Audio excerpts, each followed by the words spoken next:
Berikan kesempatan kepada Ibu Diah Suradireja. Beliau sekitar tahu, kalau tidak salah ya, beliau adalah Wakil Ketua Tim Penguatan ISPO ketika dalam masa penyusunan Perpres ISPO ya Bu ya. Nah, kita juga ingin mendengar kira-kira ke depan bagaimana kita bisa membantu teman-teman petani ini supaya kendala yang sudah jelas, sebenarnya sudah jelas masalahnya apa di petani itu bisa terselesaikan dan petani bisa ikut ISPO karena ini di Perpres sudah menjadi sebuah kewajiban. Nah, bagaimana ini ada solusinya nggak atau ini sudah dipikirkan belum? Oke. Silakan Ibu Diah.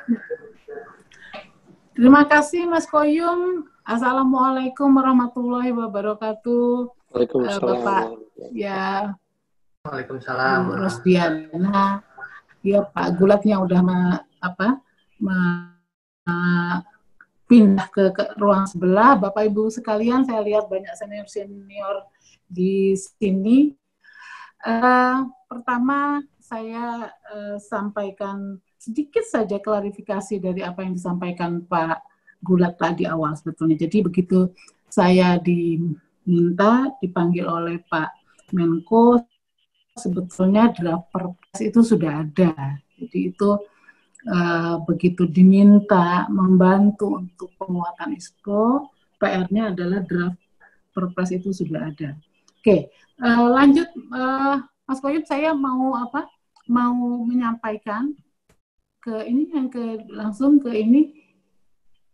Jadi beberapa pertanyaan diarahkan oleh Mas Koyum nih. Jadi yang pertama bisa sampaikan pada proses penyusunan Perpres ISPO ini, upaya mengikutsertakan pekebun dalam implementasi Perpres ISPO ini menjadi pembahasan yang cukup keras karena statusnya yang berubah dari voluntary menjadi mandatory.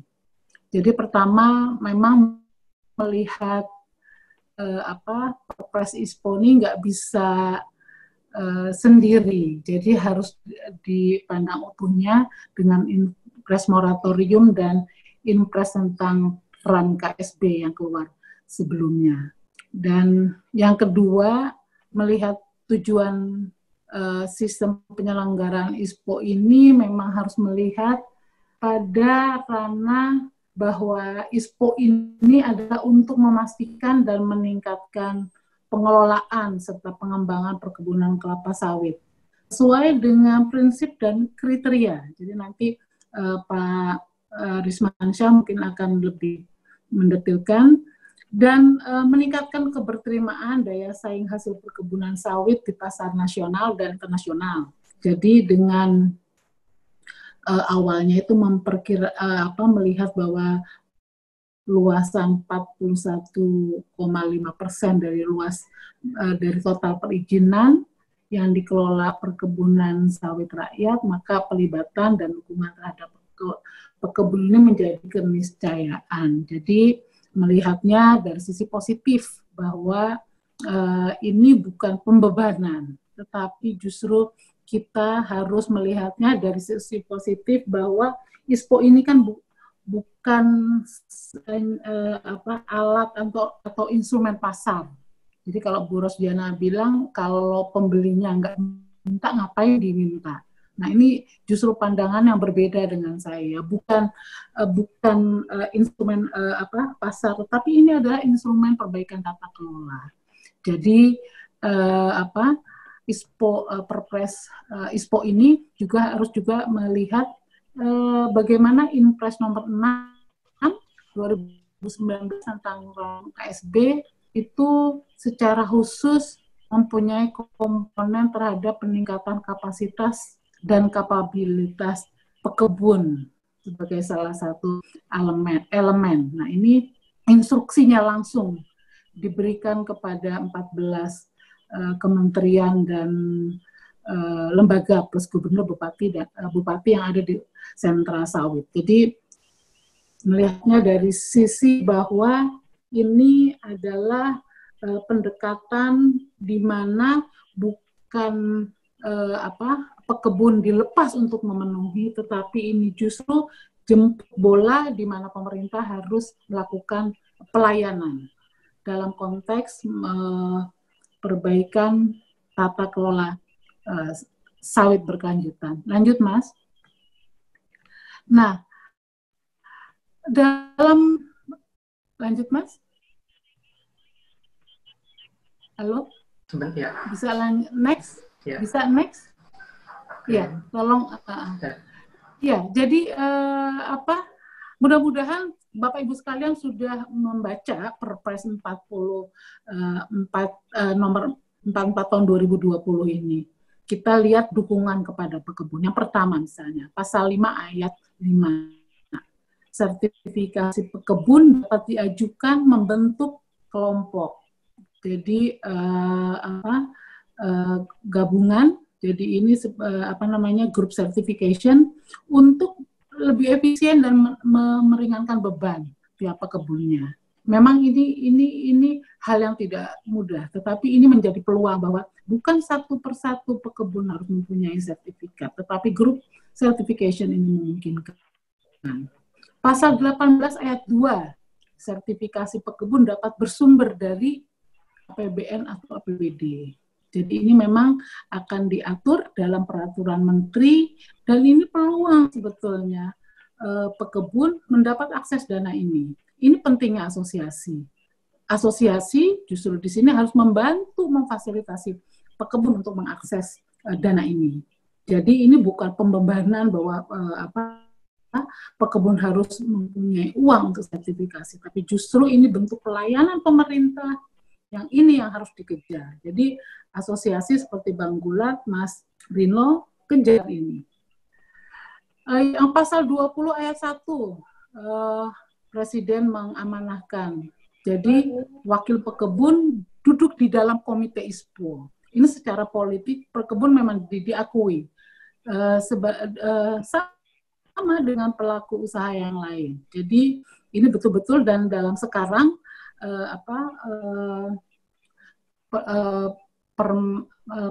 Permenko untuk komite ISPO ini banyak sekali beberapa yang mengatas nama asosiasi meminta kepada Pak Menko untuk masuk kepada komite ISPO, sehingga ini dilakukan due diligence juga tentang kelembagaan, tentang legalitas kelembagaan yang mengatasnamakan asosiasi petani yang akan duduk di dalam komite ISPO. Lalu bab 5 pembinaan dan pengawasan, pasal 25 ayat 4. Pembinaan bagi pekebun meliputi penyiapan dan pemenuhan prinsip dan kriteria ISPO. Hal ini adalah peluang untuk akses pendampingan dan fasilitasi menuju ISPO. Dikasih waktu 5 tahun. Jadi menghitung memang itu sebabnya jangan ribut waktu ini jangan dipakai ribut, tetapi dipakai menyiapkan. Ini dipakai menyiapkan bagaimana pementuan prinsip dan kriteria. Saya lihat beberapa. Ini memang. Sebentar Pak, saya bisa lanjut ya. Bang Oyung, saya bisa lanjut. Bu, lanjut ya. Iya. Silakan. Tadi sudah saya unmute. Silakan, Bu.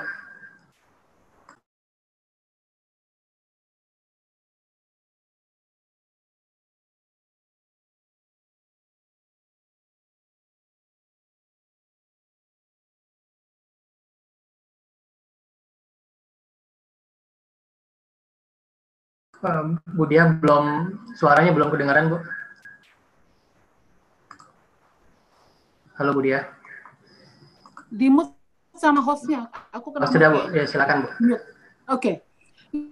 Ya, jadi pasal 27 ayat B ini memang pekebun ISPO berlaku 5 tahun setelah diundangkan. Artinya pekebun ini mendapat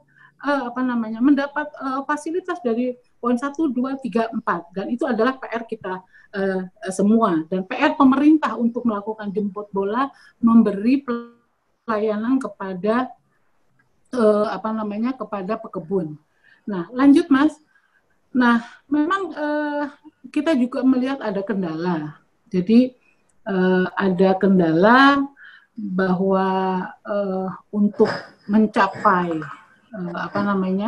mencapai pemenuhan waktu 5 tahun ini memang tidak mudah.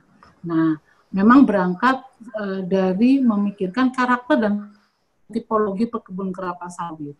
Jadi kalau kawan-kawan di asosiasi mungkin akan sudah bisa melihat membuat satu seperti apa sih karakter dan tipologinya. Jadi dari tiap kategori tentunya memiliki tingkat kendala yang berbeda. Jadi tidak bisa disamakan semuanya. Pada saat ada satu orang petani tertidur mengikut Zoom, itu ibaratnya seperti semua pekebun bosan mendengar ISPO, tidak bisa disamaratakan. Itu tidak valid gitu. Jadi kategori dan kategorinya akan menentukan melihat kendalanya, dan juga tingkat kemampuan mengatasi kendala ISPO juga dilihat bagaimana masing-masing tipologi pekebun ini akan terlihat. Nah, ini yang sebetulnya secara teknis harus diperlihatkan. Artinya seberapa banyak tipologi pekebun seperti Pak Gulat yang mampu duduk di istana, berapa sih besar dari mereka dibandingkan mereka yang ada di lapangan yang menanti akses terhadap pelayanan legalitas, akses terhadap pendampingan, akses kepada bibit yang bagus. Itu dibandingkan mereka-mereka yang bisa berzoom itu berapa? Nah, ini yang harus juga dilihat. Jadi kalau dari hasil penelitian saya merefer kepada penelitian studi PSP 3 dan juga Setara Jambi, ini terlihat bagaimana kesiapan pekebun dalam sertifikasi ISPO, dan hambatan terbesar itu memang adalah pada aspek legalitas lahan dan usaha. Jadi bukti penguasaan lahan dan bukti tanda registrasi usaha budidaya misalnya STDB. Dan termasuk memastikan kesesuaian lahan kebun dengan peruntukan alokasi tata ruang wilayah setempat. Ini PR besar. Dan ini tidak bisa diserahkan kepada pekebun untuk menyelesaikan. Kita semua harus turun. Pemerintah daerah harus bertanggung jawab. Di Perpres 44, di Inpres tentang RAN KSB, ini sudah jelas instruksi Presiden dan aman Presiden untuk semua pihak mengeroyok membantu pekebun. Lalu lanjut Mas, selain aspek kepatuhan terhadap aspek kelola lingkungan juga menjadi kendala bagi pekebun mandiri. Jadi tadi seperti Bu, lanjut Mas, lanjut, halo, oke. Jadi seperti yang tadi disampaikan oleh Ibu Rosdiana tentang SPPL, ini memang menjadi kendala, sulit diperoleh karena setiap daerah mempunyai kebijakan yang berbeda. Sehingga ini juga menjadi salah satu temuan juga penyebab ketidaksiapan atau gap pada tingkat pengetahuan, pemahaman, cara pandang pekebun terhadap nilai pentingnya aspek legal. Jadi ini ada sebab lainnya, misalnya karena belum berkembangnya pekebun sawit rakyat dalam satu organisasi, menjadi sulit juga yang namanya untuk memberi pemahaman. Nah, kadang-kadang kalau saya turun ke lapangan, ini gimana ya peran penyuluh pertanian, peran lembaga-lembaga yang ada di lapangan untuk memberi pemahaman ini. Artinya PR-nya bukan di pekebun, tetapi PR-nya ada di kita, PR-nya ada di pemerintah, PR-nya ada di asosiasi. Bagaimana memberi memberi pemahaman yang clear kepada pekebun. Lanjut Mas. Jadi tantangan terbesar, lanjut Mas ya. Tantangan terbesar tadi bagi organisasi pekebun sawit rakyat, Mas Koyu menanyakan saya, ini ada dari sisi kelembagaan, legalitas dan kapabilitas SDM perkebunan. PR-nya ada di siapa? Kembali, PR-nya ada di pemerintah, PR-nya ada di pemerintah daerah, PR-nya ada di kawan-kawan yang mengatasnamakan pendamping. Itu yang harus sebetulnya dilihat. Jadi bukan membunuh. Jadi kalau kita bilang bahwa peraturan pemerintah, regulasi pemerintah untuk memperbaiki tata kelola itu akan membunuh petani, sesungguhnya adalah kita yang akan membunuh petani kalau kita tidak melakukan apa-apa. Kalau kita hanya membaca sesuatu, mewacanakan, tetapi tidak turun ke lapangan, kita yang membunuh mereka. Karena kalau saya melihat, saya sebagai NGO, saya melihat ini effort yang luar biasa di mana pemerintah memberikan instruksi kepada kementerian lembaga terkait semuanya untuk turun tangan melalui rencana aksi nasional, melalui amanat kepada Perpres 44, yang dosa siapa? Mereka yang kalau tidak melaksanakan amanah itu. Lalu saya pikir nanti kita bisa bicara teknis bagaimana menanggulangi ini. Nah, lanjut Mas Koyum. Mas Koyum menanyakan ke saya tentang bagaimana sih peta jalan yang dipikirkan untuk sertifikasi ISPO bagi pekebun sebelum diwajibkan 5 tahun mendatang. Saya pikir semua ada di RAN KSB. Pak Rusman dan tim besarnya, tim kecilnya sudah menyusun sebetulnya peta jalan yang cukup lengkap menuju sawit berkelanjutan. Ada 5 elemen di sana. Jadi mulai dari penguatan data, penguatan koordinasi, dan penguatan infrastruktur, peningkatan kapasitas dan kapabilitas pekebun, pengelolaan dan pemantau lingkungan, sampai dengan dukungan percepatan pelaksanaan sertifikasi perkebunan sawit berkelanjutan dan peningkatan akses. Ini siapa tugasnya? Pemerintah tugasnya, kita semua yang peduli. Pemerintah daerah, kementerian dan lembaga yang sudah diinstruksikan oleh Presiden. Bukan beban petani. Mereka menunggu semua pihak melaksanakan PR-nya. Kalau tidak kita lakukan PR ini, siapa? Kita yang membunuh. Bukan perpres yang membunuh. Bukan regulasinya yang membunuh. Kita semua yang membunuh petani. Karena kita tidak melaksanakan amanah. Sebagai warga negara, saya merasa bahwa ada amanah untuk bagaimana mengupayakan sebuah peningkatan kapabilitas petani, mendorong semua para pihak untuk mengerjakan PR-nya. Kesalahan di kita itu adalah kita tidak mengerjakan PR kita dan kita hanya menyalahkan orang lain, lalu kita dengan mudah menstigmakan bahwa kita membunuh para pekebun. Nah, lanjut Mas. Ada 2 titik kritikal penting yang harus diintervensi. Lanjut Mas. Halo? Ya, sebentar Bu. Ya. Lambat ya ininya ya. Ya. Nah, ada 2 titik kritikal yang harus diintervensi. Kalau kita melihat bahwa petani harus mengambil bagian dari perbaikan tata kelola. Pertama adalah kapasitas dan kapabilitas kebun sawit rakyat, baik perorangan maupun kelembagaan. Ini titik kritikal yang pertama. Yang kedua, akses dan dukungan pemerintah dalam membantu proses penyelesaian aspek legalitas lahan dan usaha. Ini titik kritikalnya. Jadi, poin pertama itu membutuhkan kita punya basis data. Bayangkan, untuk meningkatkan kredibilitas dan kapabilitas, kita harus punya data, siapa, di mana, bagaimana. Jadi kalau kita, Bapak Ibu sekalian yang pengalaman menjadi pelatih, itu kan harus jelas.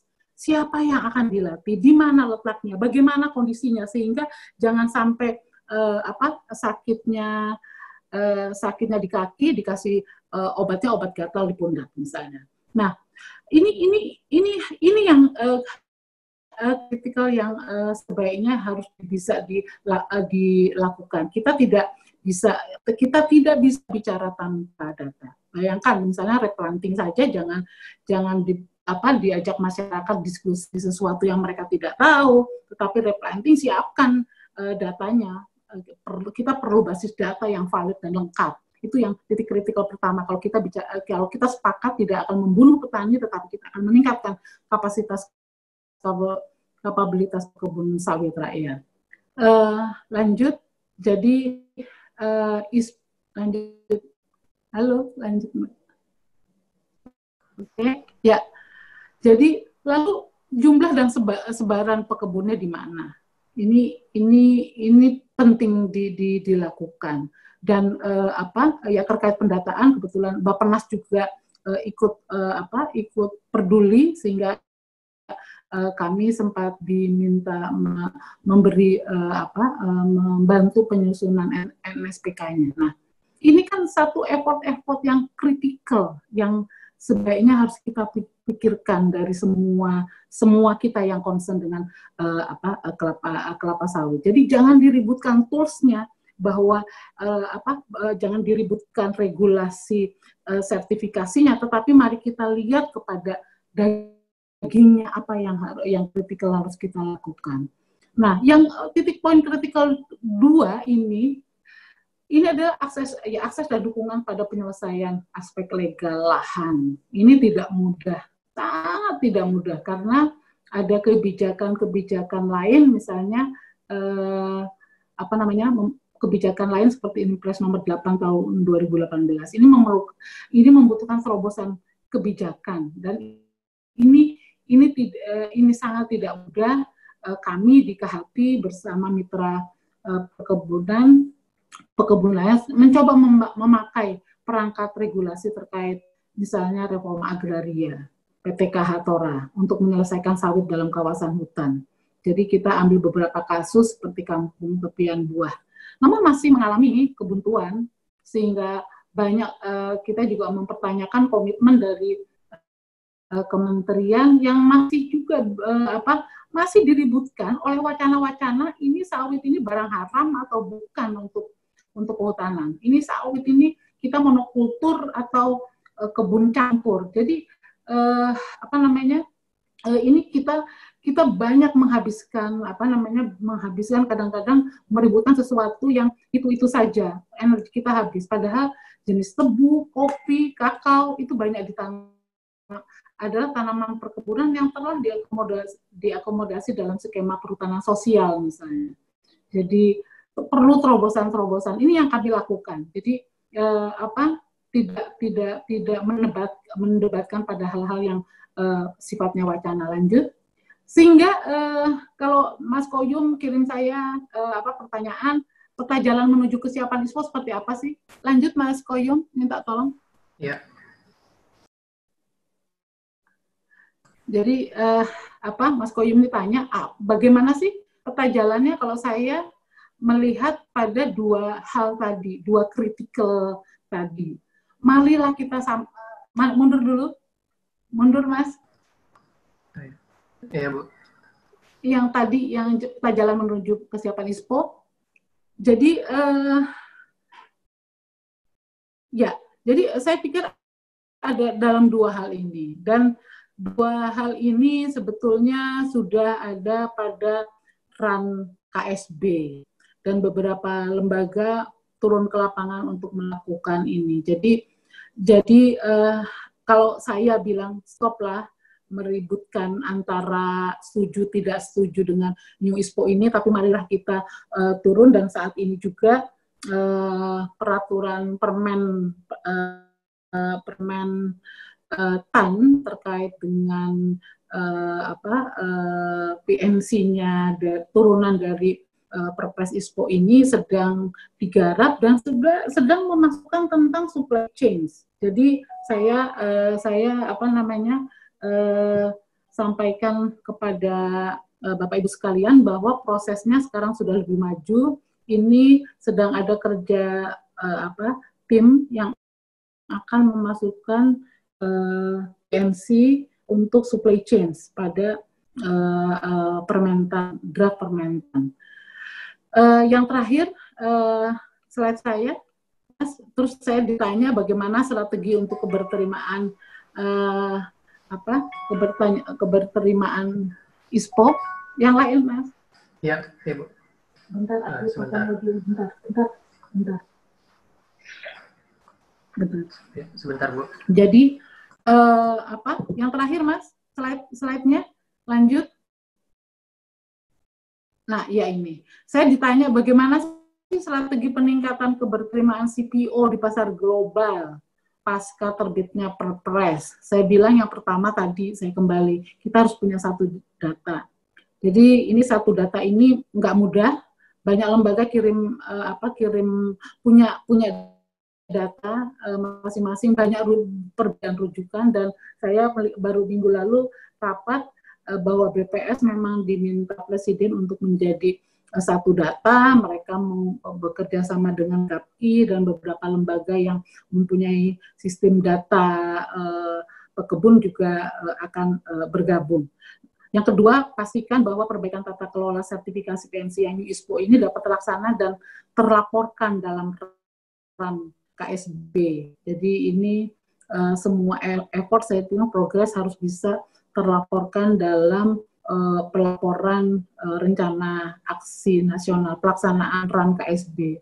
Lalu yang ketiga, memang harus ada strategi komunikasi dan diplomasi bersama antara KL di bawah Kemenlu, karena kadang-kadang Kemenlu juga cukup bingung juga terkait mana yang bisa menjadi rujukan mereka atau bahan apa yang bisa mereka pakai untuk diplomasi luar negeri. Saya rasa itu, Mas Koyum, Bapak Ibu sekalian, yang bisa saya sampaikan. Mudah-mudahan nanti ada diskusi yang bisa kita bahas. Terima kasih. Wassalamualaikum warahmatullahi wabarakatuh. Baik, terima kasih Bu Dias untuk pemaparannya tadi.